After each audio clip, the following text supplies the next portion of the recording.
दोस्तों स्वागत है आपका बिहार न्यूज़ में। दोस्तों मैं हूं फिरदौस गनी और आप देख रहे हैं केडीबी लाइव।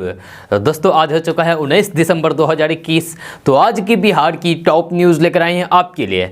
दोस्तों वीडियो स्टार्ट करने से पहले आपसे रिक्वेस्ट है, अगर आप नए आए इस चैनल पर तो फिर इस चैनल को सब्सक्राइब करके बेल आइकन को भी प्रेस कर दीजिए और साथ में वीडियो को लाइक कर दीजिए, अपने दोस्तों के साथ शेयर भी कीजिए।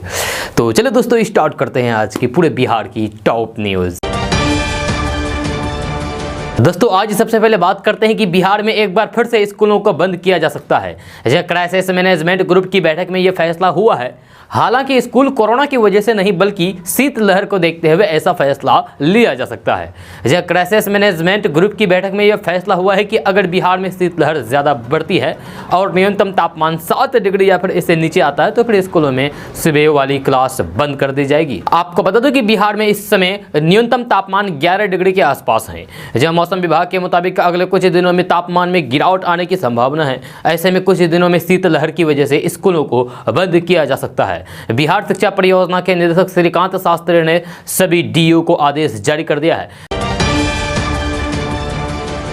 दोस्तों अब बात करते हैं कि आज से मौसम का मिजाज और बदल जाएगा। पछुआ हवा के तेज रफ्तार से बहने से सुबह और शाम ठंड का प्रकोप ज्यादा देखने को मिलेगा। मौसम का ये हाल कोसी सीमांचल और पूर्व बिहार के भागलपुर, बांका, लखीसराय, जमुई, मुंगेर, खगड़िया, मधेपुरा, सहरसा, सुपौल, कटिहार, पूर्णिया, अररिया और किशनगंज में भी दिखेगा। जहां बिहार कृषि विश्वविद्यालय के मौसम विभाग के अनुसार पछुआ हवा के चलते ठंड बढ़ेगी। जहां हालांकि अधिकतम और फिर न्यूनतम तापमान में ज्यादा उतार चढ़ाव देखने को नहीं मिलेगा। जहां साथ ही साथ बारिश के भी आसार नहीं है। अभी कोसी सीमांचल और पूर्व बिहार में न्यूनतम तापमान 11 डिग्री के आसपास पहुंच गया है। जहां खगड़िया और आसपास के इलाकों में भी ठंड बढ़ रही है। लगातार लुढ़कते पारे के बीच अब ठंड कहर बरपाने लगी है। जहां शनिवार को खगड़िया में न्यूनतम तापमान 12 और अधिकतम तापमान 24 डिग्री सेल्सियस दर्ज किया गया। जहां सुबह में कोहरा छाया रहा, हल्की हल्की पछुआ हवा चलती रही, जिस कारण सुबह और शाम ठंड बढ़ रहा है। बढ़ती ठंड के साथ पछुआ हवा लोगों की कपकपी छुड़ा रही है। कई जगहों पर लोग अलाव का सेवन भी करते दिखे। जब शाम ढलते ही बाजार में सन्नाटा पड़सने लगा।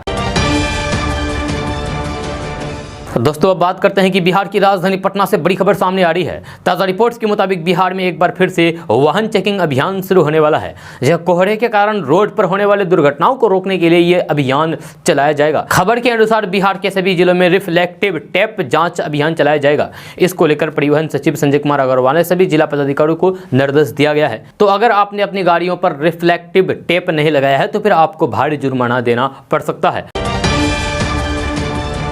दोस्तों अब बात करते हैं कि बिहार के पटना से बड़ी खबर सामने आ रही है। ताजा रिपोर्ट्स के मुताबिक नीतीश सरकार बिहार पुलिस को आधुनिक और हाईटेक बनाने जा रही है। इसके लिए सरकार कई तरह के सामान की खरीद करेगी।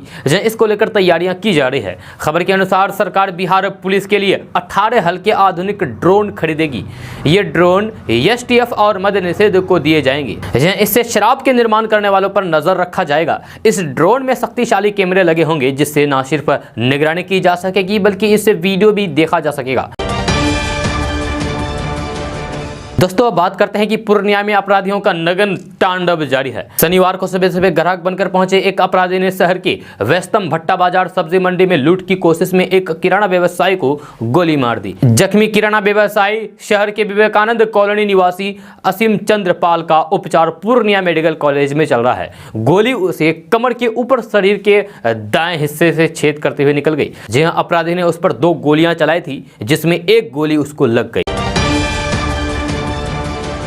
दोस्तों अब बात करते हैं कि आपने अक्सर दूल्हे या फिर किसी नेताओं का स्वागत ढोल नगाड़े और फिर आतिशबाजी के साथ करते हुए देखा होगा, लेकिन कभी शराबी के जेल से छूटने की खुशी में इस तरह से स्वागत करते नहीं देखा होगा। लेकिन ऐसा बिहार की राजधानी पटना में शुक्रवार को हुआ है। यहाँ लोगों ने शराबी के जेल से छूटने की खुशी में जमकर आतिशबाजी की। जहाँ आरोपी की जेल से लौटने को लेकर बैंड बाजा की भी तैयारी थी। जहाँ वहीं बेउड जेल से छूटकर शख्स जैसे ही अपने मोहल्ले में पहुंचा, लोगों ने बैंड बाजे की आवाज पर डांस शुरू कर दिया। जहां साथ ही कुछ लोग आतिशबाजी करने लगे। इस दौरान लोगों ने जमकर मस्ती करते हुए शराबी का स्वागत किया।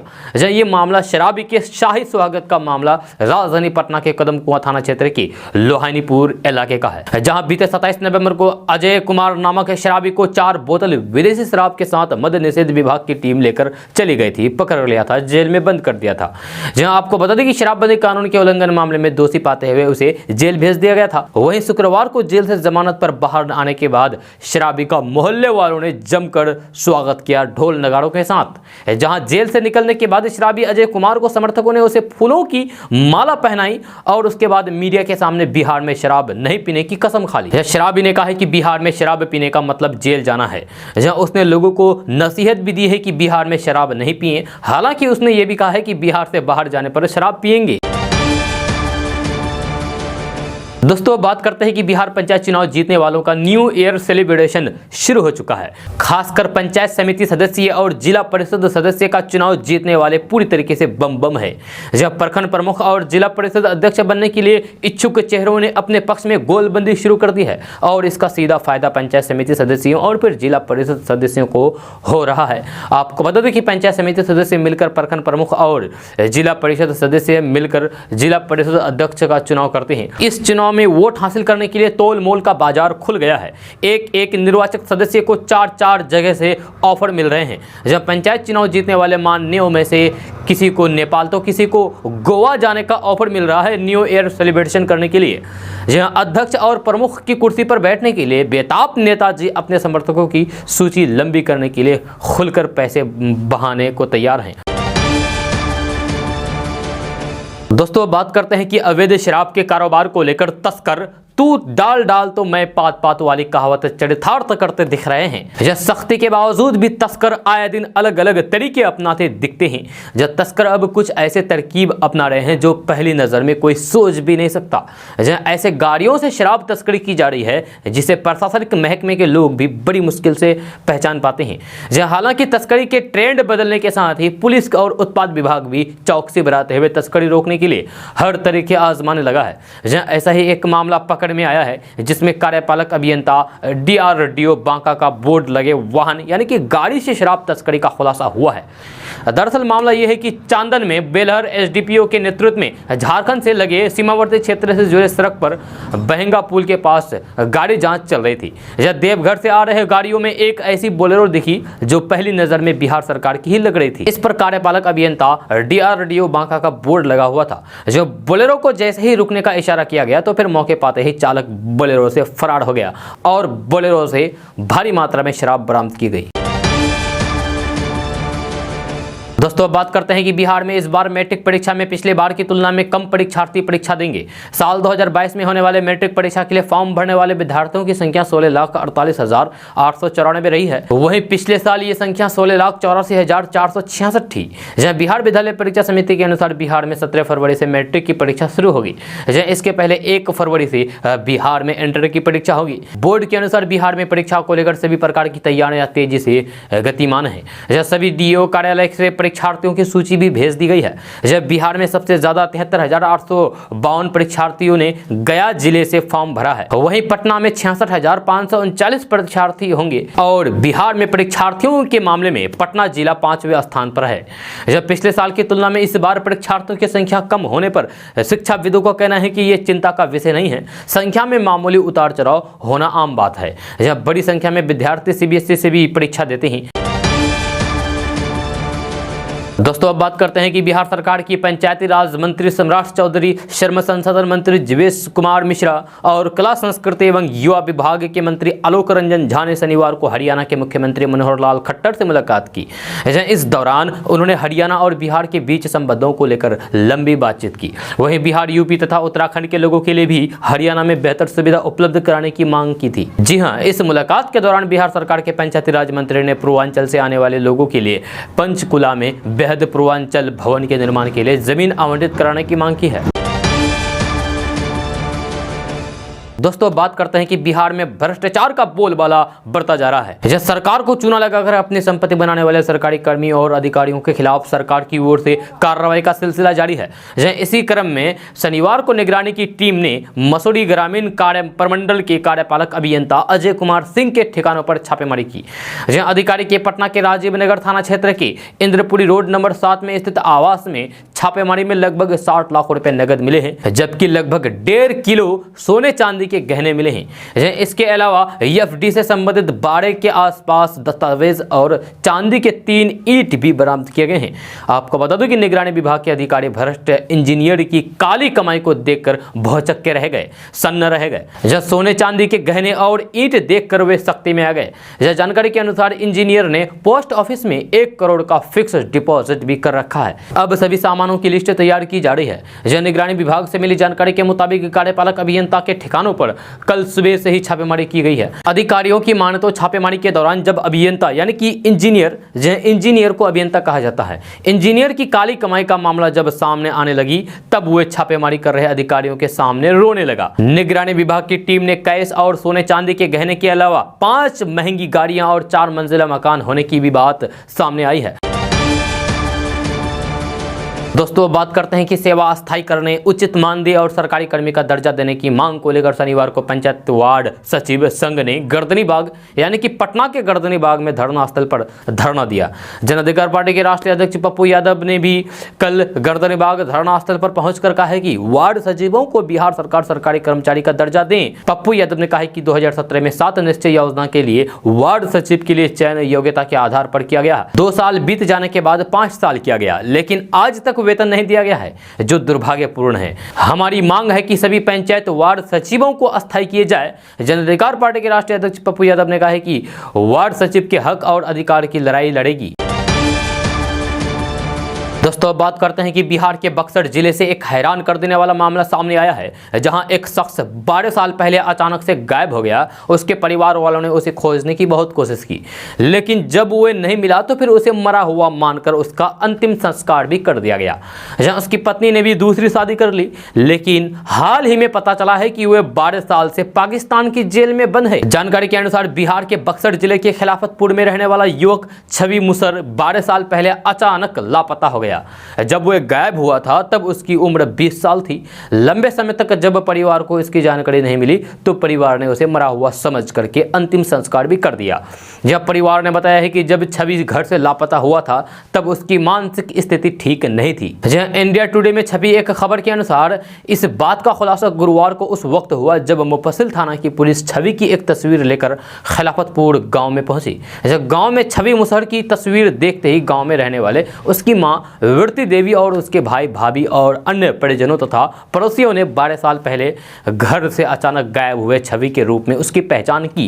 इसके बाद छवि के जिंदा होने की खबर पूरे इलाकों में फैल गई। आपको बता दें कि छवि ने पाकिस्तान के प्रशासन को अपना नाम, अपने माता पिता, गांव और पड़ोसियों के रूप में सही बताया है। इसके बाद पाकिस्तान के विदेश मंत्रालय के द्वारा भारत के विदेश मंत्रालय को भेजा गया एक पत्र जब बक्सर के एसपी ऑफिस से होते हुए यहां पहुंचा तो फिर घर परिवार और गांव के लोगों की खुशियों का कोई ठिकाना ही नहीं रहा। जब सभी ने इस खबर पर खुशी जताई और फिर उम्मीद जताई है कि 12 साल से अपने घर से दूर रहने वाला छवि अब बहुत जल्द फिर से अपने बीच लौटकर जरूर आएगा। जब छवि मुसहर के बड़े भाई ने बताया है कि उसकी शादी 18 साल की उम्र में हुई थी। बाद में जब 2 साल तक नहीं लौटा तो फिर उसकी पत्नी अनीता ने दूसरी शादी कर ली। जब बक्सर के एसपी नीरज कुमार ने बताया है कि खिलाफतपुर के युवक के पाकिस्तान की जेल में बंद होने की सूचना मिली है। विदेश मंत्रालय से जो रिपोर्ट मांगी गई थी उसे तैयार करके भेज दिया गया है। वह पाकिस्तान कैसे पहुंचा इसे लेकर अभी सही जानकारी सामने नहीं आई है। जानकारी आने पर आपको केडीबी लाइव के माध्यम से जरूर बताया जाएगा। दोस्तों बात करते हैं कि कमर तोड़ती महंगाई के खिलाफ कांग्रेस की सड़क पर उतर गई है। कल पूरे देश में राहुल गांधी के नेतृत्व में पद यात्रा चली। वहीं राजधानी पटना में कांग्रेस के कार्यकारी अध्यक्ष और एमएलसी समीर कुमार सिंह के नेतृत्व में धरना प्रदर्शन किया गया महंगाई के खिलाफ। उन्होंने कहा कि देश में जिस तरीके से महंगाई बढ़ रही है उसे लेकर कांग्रेस चिंतित है और समय समय पर महंगाई को लेकर आंदोलनरत है। उन्होंने कहा कि मोदी की गलत नीतियों के कारण आज देश में महंगाई चरम पर है। जब तक हम लोग इस सरकार को उखाड़ नहीं फेंकते हैं तब तक महंगाई कम नहीं होगी और हम लोग राहुल गांधी को प्रधानमंत्री बना के रहेंगे। आपको बता दें कि बिहार प्रदेश कांग्रेस कमेटी के अध्यक्ष डॉक्टर मदन मोहन झा ने बिहार के सभी जिलों में केंद्र सरकार के द्वारा थोपी गई महंगाई और बेतहाशा मूल्य वृद्धि के खिलाफ सड़कों पर उतरने का निर्देश दिया था। मदन मोहन झा ने कहा कि राष्ट्रवाद के आड़ में वर्तमान भाजपा सरकार गलत नीतिगत फैसले लिए जा रहे हैं। उन्होंने कहा कि प्रधानमंत्री नरेंद्र मोदी आम जनता को भूलकर अपने पूंजीपति साथियों के आगे नतमस्तक हो चुके हैं। दोस्तों अब बात करते हैं कि पूर्णिया में एक प्रेमिका ने यानी कि एक लड़की ने अपने प्रेमी यानी कि अपने आशिक को मौत के घाट उतार दिया।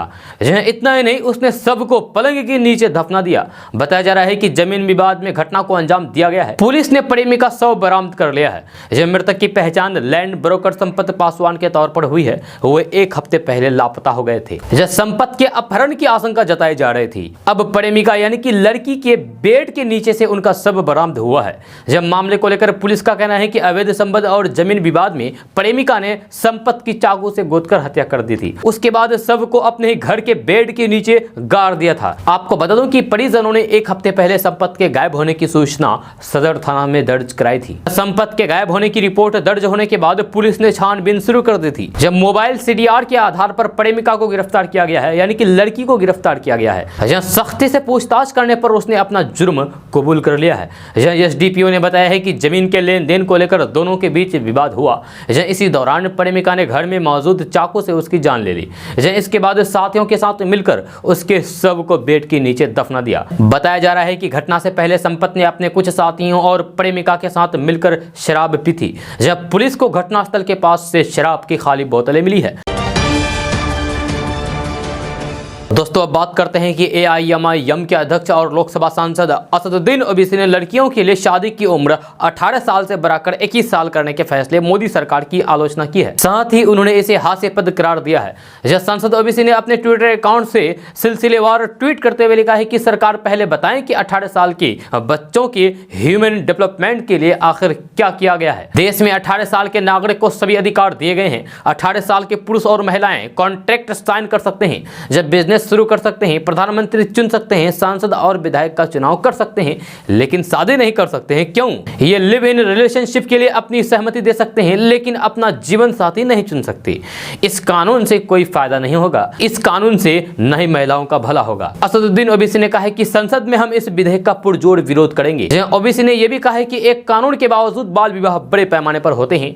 1 करोड़ 2 लाख बच्चों की शादी 10 साल की कम उम्र से पहले ही कर दी जाती है। भारत की हर चौथी लड़की की शादी 18 साल की उम्र से पहले ही होती थी, लेकिन बाल विवाह के महज 785 आपराधिक मामले दर्ज किए गए।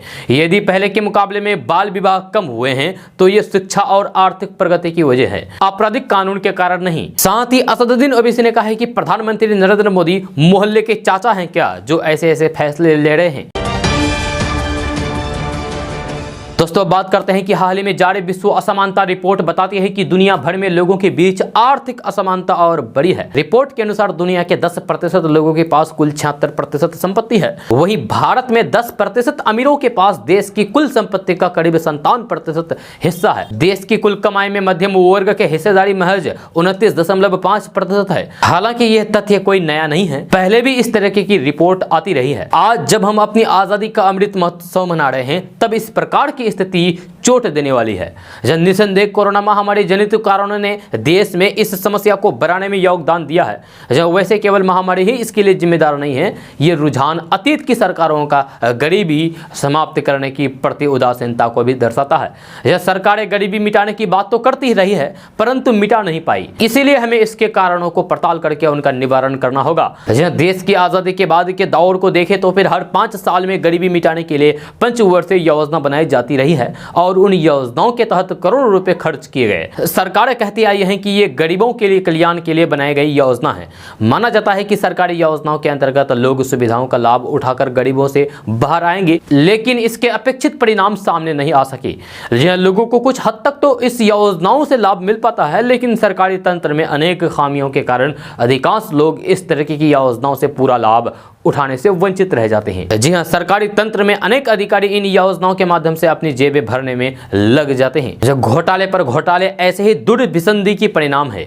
जब पूर्व प्रधानमंत्री राजीव गांधी को भी मजबूरन कहना पड़ा था कि केंद्र से 1 रुपये भेजने पर लोगों के पास उसमें से केवल 15 पैसे ही पहुंच पाते हैं। बचे हुए 85 पैसे भ्रष्टाचार की भेंट चढ़ जाते हैं। दोस्तों बात करते हैं कि उत्तर प्रदेश, पंजाब सहित 5 राज्यों में अगले साल की शुरुआत में विधानसभा चुनाव होने हैं। एबीपी न्यूज के लिए सी वोटर अब हर रोज चुनावी राज्यों का मूड बता रहा है। जहां पंजाब पर यह सर्वे 7 दिसंबर से 13 दिसंबर के बीच किया गया, जिसमें से 5,687 लोगों की राय ली गई। इस सर्वे में हैरान कर देने वाले आंकड़े सामने आ रहे हैं। एबीपी न्यूज और सी वोटर के इस सर्वे में 29% लोगों का मानना है कि राज्य में आप चुनाव जीते, यानी कि आम आदमी पार्टी चुनाव जीते।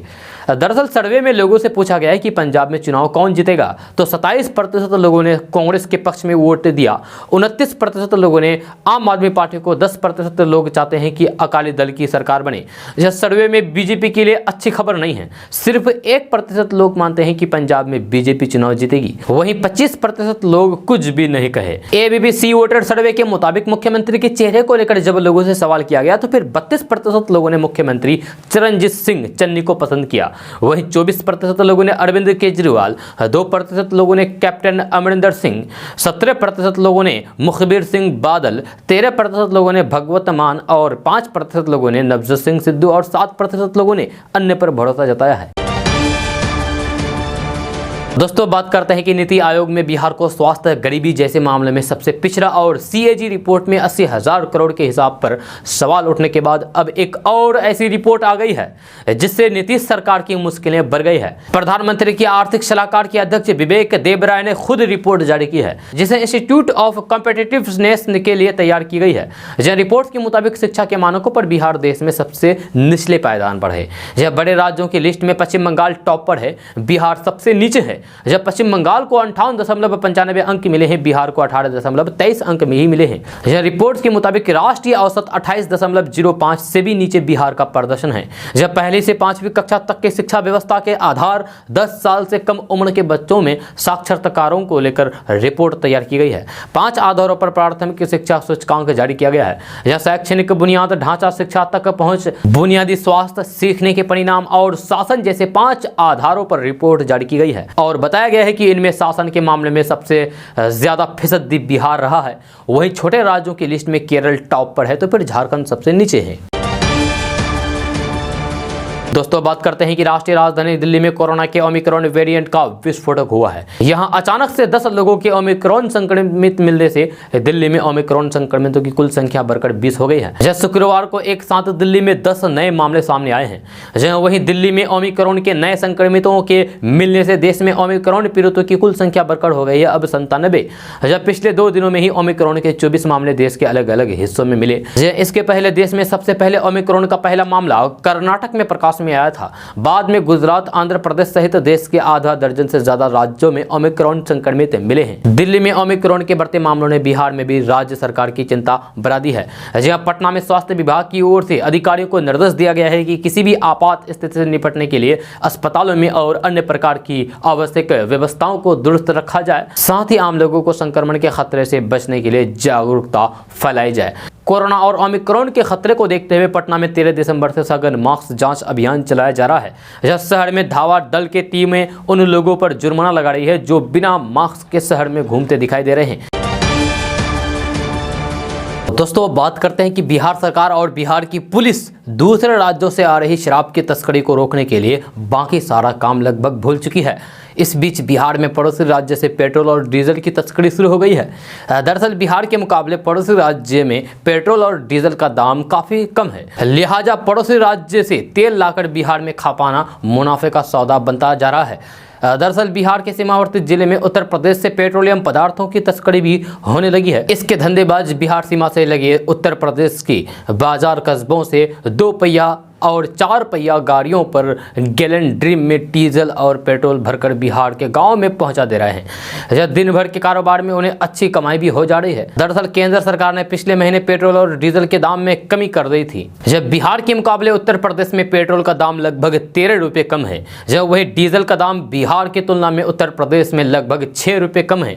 यूपी बॉर्डर से लगे बिहार के इलाकों में पेट्रोल की कीमत 108 रुपये 71 पैसे और डीजल की कीमत 93 रुपये 72 पैसे हैं, वहीं यूपी के कुशीनगर में डीजल 87 रुपये 24 पैसे प्रति लीटर की दर से बिक रहा है, जहां वहां पेट्रोल की कीमत 95 रुपये 72 पैसा प्रति लीटर है। बिहार के पश्चिमी चंपारण जिले से लगी उत्तर प्रदेश के इलाकों में पेट्रोल पंप पर खरीदारों की लंबी लाइन लगी है। बिहार के काफी संख्या में लोग अपने गाड़ियों से पेट्रोल डीजल भराने के लिए कुशीनगर के हनुमानगंज क्षेत्र से पेट्रोल पंपों पर आते हैं, जहां वे अपने साथ ड्रम और गैलन में पेट्रोल डीजल भरकर भी ले जाते हैं। जब पेट्रोल पंप संचालक बताते हैं कि तेल के दाम में कमी के बाद उनकी बिक्री लगभग 50% बढ़ गई है।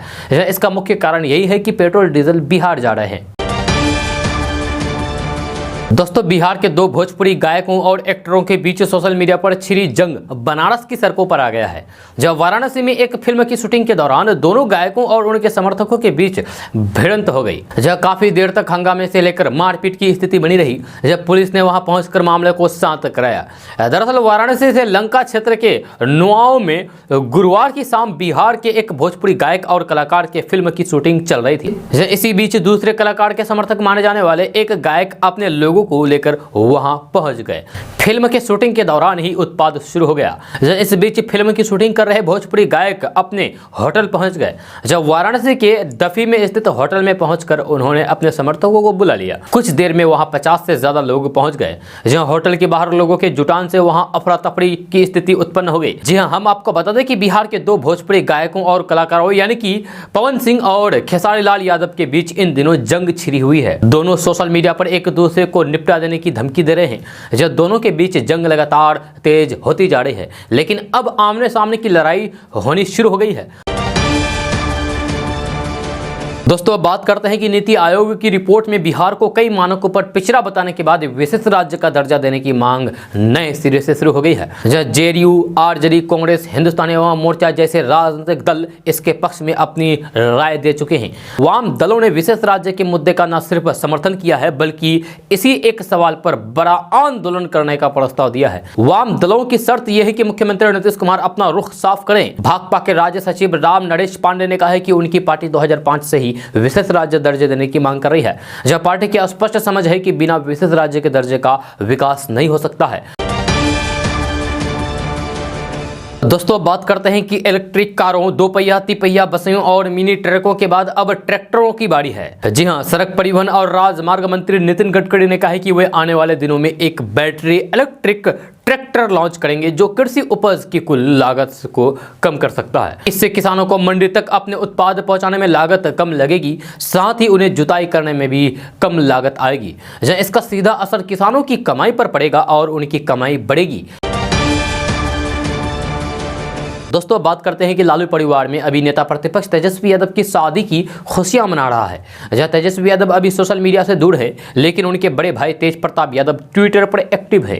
वे परिवार की तस्वीरें शेयर कर रहे हैं तो फिर वो साथ ही राजनीतिक टिप्पणियां भी कर रहे हैं। राजद नेता तेज प्रताप यादव ने मुख्यमंत्री नीतीश कुमार की समाज सुधार यात्रा को लेकर निशाना साधा है। तेज प्रताप यादव ने ट्वीट करते हुए लिखा है कि अजीब दुर्भाग्य है बिहार का, जिनके दोनों हाथ खून से लथपथ और अंतरात्मा भ्रष्टाचार में सराबोर हो, वे भी समाज सुधार जैसे पवित्र अभियान का ढोंग करने को तत्पर हैं। सुधार अपनी गंदी अंतरात्मा में कीजिए, समाज को आरजेडी परिवार की जरूरत है, हम देख लेंगे। आपको बता दें कि नीतीश कुमार जल्द ही बिहार के सभी जिलों का दौरा करेंगे। मुख्यमंत्री नीतीश कुमार के इस दौरे को समाज सुधार यात्रा नाम दिया गया है। मुख्यमंत्री के इस यात्रा में सबसे ज्यादा जिस पर ध्यान रहेगा वह शराबबंदी है। दोस्तों, बात करते हैं कि बिहार सरकार की एक योजना बच्चों का जीवन बचा रही है। हृदय में छेद की समस्या से जूझ रहे बिहार के 332 बच्चों को सरकार अपने खर्च पर बेहतर इलाज के लिए अहमदाबाद भेजेगी। इन बच्चों का चयन 15 दिसंबर से इंदिरा गांधी हृदय रोग संस्थान में आयोजित स्क्रीनिंग में किया गया है। 3 दिनों तक चली स्क्रीनिंग में पहले दिन 189, दूसरे दिन 184 और अंतिम दिन 124 बच्चों की जाँच की गई। स्क्रीनिंग में कुल 332 ऐसे बच्चे पाए गए जिन्हें सर्जरी के लिए अहमदाबाद भेजने की जरूरत महसूस की गई। आपको बता दूं कि बिहार सरकार ने इस वर्ष यानी कि इस साल फरवरी महीने में हृदय में छेद की समस्या से जूझ रहे बच्चों के लिए बाल हृदय योजना की शुरुआत की थी। तब से लेकर अब तक बिहार सरकार के खर्च पर 252 बच्चों का सफल ऑपरेशन किया जा चुका है। सरकार ने 13 अलग अलग बैच में इन बच्चों को इलाज के लिए अहमदाबाद भेजा था। 332 बच्चे इलाज के लिए अहमदाबाद भेजे जाएंगे। जब बिहार के स्वास्थ्य मंत्री मंगल पांडे ने शुक्रवार को बताया है कि बाल हृदय योजना दिल में छेद की बीमारी से जूझ रहे बच्चों के लिए वरदान साबित हुई है। यह योजना से बच्चों का मुफ्त इलाज हो रहा है, फ्री में। दोस्तों बात करते हैं कि देश में महंगाई का कोहराम लगातार जारी है। मुंबई और आसपास के इलाकों में सीएनजी गैस सप्लाई करने वाली कंपनी महानगर गैस लिमिटेड ने सीएनजी और पीएनजी के दामों में बढ़ोतरी कर दी है, जिसकी वजह से मुंबई और इसके आसपास के इलाकों में सीएनजी और पीएनजी की कीमतें बढ़ गई है। कंपनी ने सीएनजी के दाम में 2 रुपये प्रति किलो और पीएनजी के दाम में 1.5 रुपये प्रति यूनिट की बढ़ोतरी की है। दोस्तों बात करते हैं कि शराब तस्करों पर दिनों दिन पुलिस की सख्ती बढ़ती जा रही है। जब पुलिस की नजर सिर्फ शराब के छोटे तस्करों पर नहीं है, बल्कि बड़े और अंतर्राज्यीय सिंडिकेट को भी ध्वस्त किया जा रहा है। जहां बिहार में शराबबंदी के बाद दूसरे प्रदेशों से चोरी छिपे शराब की खेप बिहार लाई जाती है। इसमें छोटी गाड़ियों से लेकर ट्रकों तक का इस्तेमाल होता है। बड़ी खेप लाने का जरिया ट्रक ही है। जब तस्करी के इस नेटवर्क पर पुलिस की मद्य निषेध इकाई की पैनी नजर रख रही है। जब पुलिस की मद्य निषेध इकाई की कार्रवाई के दौरान पिछले 23 महीनों में शराब की खेप के साथ 276 ट्रकें पकड़ी गई है। इनमें 74 ट्रक साल 2020 के दौरान जब्त हुई है। वहीं इस साल नवंबर तक 202 ट्रकों से शराब बरामद की गई है, यानी कि पिछले साल के मुकाबले करीब 3 गुना अधिक शराब लदे ट्रक जब्त हुए हैं। ये आंकड़ा नवंबर तक का है। साल के आखिरी महीने में भी कई ट्रक जब्त हो रहे हैं, लिहाजा साल के अंत तक ये संख्या और भी बढ़ेगी। आपको बता दें कि ट्रक शराब तस्करी का सबसे बड़ा जरिया है। जी हाँ, आंकड़े बताते हैं कि पिछले साल ट्रकों से 2,66,734 लीटर देसी विदेशी शराब के साथ स्प्रिट बरामद हुई है। वहीं इस साल नवंबर तक पकड़े गए 202 ट्रकों से 7,56,603 लीटर शराब और स्प्रिट मिली है। दोस्तों अब बात करते हैं कि राजधानी दिल्ली में बढ़ते प्रदूषण से लोगों का रहना मुश्किल हो गया है। ऐसे में पर्यावरण को स्वच्छ बनाए रखने के लिए आम लोग भी आगे आ रहे हैं। ऐसे ही दिल्ली के ऑटो चालक अपने अभिनव प्रयोग से पर्यावरण को स्वच्छ बनाने के लिए लोगों को प्रेरित कर रहे हैं। उन्होंने ऑटो की छत को ही मिनी गार्डन में तब्दील कर दिया है। उनका उद्देश्य प्रदूषण को कम करने में अपना योगदान देना है। जब पर्यावरण को बचाने के लिए यह प्रयास बिहार के ही गोपालपुर गाँव के रहने वाले ऑटो चालक महेंद्र कुमार ने किया है। जी हाँ, उन्होंने अपने ऑटो की छत पर मिनी गार्डन बना दिया है, जिसमें उन्होंने टमाटर, मिर्ची, हल्दी, धनिया और अन्य पौधे लगा रखे हैं। जब महेंद्र ने बताया है कि बिहार के बेगूसराय से रोजी रोटी के लिए शहर में आए थे। यहाँ सुविधाएं तो मिली, लेकिन गांव जैसी अनुभूति होना मुश्किल है। उन्होंने कहा है कि गर्मियों के दिनों में ऑटो में बहुत गर्मी लग रही थी, जिससे बचने के लिए जूट में बोरी पर पानी डाल करके ऑटो के ऊपर डाल दिया। वे बताते हैं कि इसके कुछ दिनों बाद बोरी में घास उग गई, जिसके बाद से सरसों, पालक, धनिया और अन्य बीज बोने शुरू कर दिए। जब वे कहते हैं कि हर व्यक्ति को पर्यावरण स्वच्छ बनाने में अपना योगदान देना चाहिए। यात्रियों के साथ आम लोग भी इस अनोखे प्रयास की सराहना कर रहे हैं। जो कोई भी इस ऑटो में बैठता है वह ऑटो के साथ सेल्फी लिए बिना नहीं रह सकता। हर कोई उनकी और ऑटो के साथ सेल्फी लेता है। यही नहीं, लोग उनके इस प्रयास की सराहना भी कर रहे हैं। जब ऑटो से सफर कर रही गीता ने बताया है कि लोग बड़ी बड़ी गाड़ियों में बैठना पसंद करते हैं, लेकिन उन्हें इस ऑटो में बैठकर बिल्कुल अलग अनुभूति हो रही है। इस ऑटो में बैठकर मन बाग बाग हो गया है। महेंद्र बताते हैं कि इस पौधों की देखरेख में कोई अलग से खर्चा नहीं आता है। जब बस ऑटो की घास बढ़ जाने पर वे इनकी कटाई कर देते हैं। वहीं अमरूद और टमाटर जैसे पौधे के बढ़ जाने के बाद उन्हें पार्क और खाली स्थान पर ले जाकर रोप देते हैं। वे बताते हैं कि इस कार्य में लोग भी उनकी मदद करते हैं। उनके ऑटो को किसी तरीके का नुकसान ना हो, इसके लिए भी लोग देख रेख करते हैं। जब लोग ऑटो में सफर करते हैं तो फिर उन्हें लगता है कि वे चलते फिरते गार्डन में भ्रमण करते हैं। ऑटो की छत पर लगे पौधे ऑटो में हरियाली के साथ खुशबू भी बिखेर रहे हैं। दोस्तों अब बात करते हैं कि बिहार में अब बिजली की कोई समस्या नहीं है। जी हाँ, पिछले दिनों अलग अलग एनटीपीसी के प्लांट से उत्पादन शुरू होने के बाद बिहार की जरूरत के हिसाब से बिजली केंद्र की तरफ से मिलने लगी है। जी हाँ, अब बिहार को बाहर प्राइवेट मार्केट से बिजली खरीदने की जरूरत नहीं पड़ रही है। ये बातें बिहार के मुख्यमंत्री नीतीश कुमार ने कही है। उन्होंने कहा है कि आने वाले दिनों में बिजली सप्लाई की व्यवस्था को और बेहतर किया जाएगा। जी हाँ, उन्होंने कहा है कि अब हम लोग नवीनीकरण ऊर्जा स्रोतों की तरफ काम शुरू करने जा रहे हैं। मुख्यमंत्री नीतीश कुमार ने बिहार के 2 जिलों में 100 मेगावाट के सोलर प्लांट लगाने की घोषणा की है। मुख्यमंत्री नीतीश कुमार ने कहा है कि साल 2005 में बिजली की हालात बहुत ही खराब थी। महज 700 मेगावाट बिजली खपत होती थी, जो अब बढ़कर 6700 मेगावाट हो गई है। जी हां, मुख्यमंत्री नीतीश कुमार ने कहा है कि 19 किलोवाट तक का विद्युत कनेक्शन ऑनलाइन दिया जा रहा है। अब हम लोग सौर ऊर्जा की ओर बढ़ रहे हैं। दोस्तों आज का न्यूज़ बस ये तक। कैसा लगा जरूर अपना सुझाव दीजिएगा नीचे कमेंट बॉक्स में कमेंट करके। अगर आप नए हैं इस चैनल पर तो फिर चैनल को सब्सक्राइब करके बेल आइकन को भी प्रेस कर दीजिए और साथ में वीडियो को लाइक कर दीजिए, अपने दोस्तों के साथ शेयर भी कीजिए। तो चलिए दोस्तों फिर मिलते हैं अगली वीडियो में। जय हिंद, जय बिहार।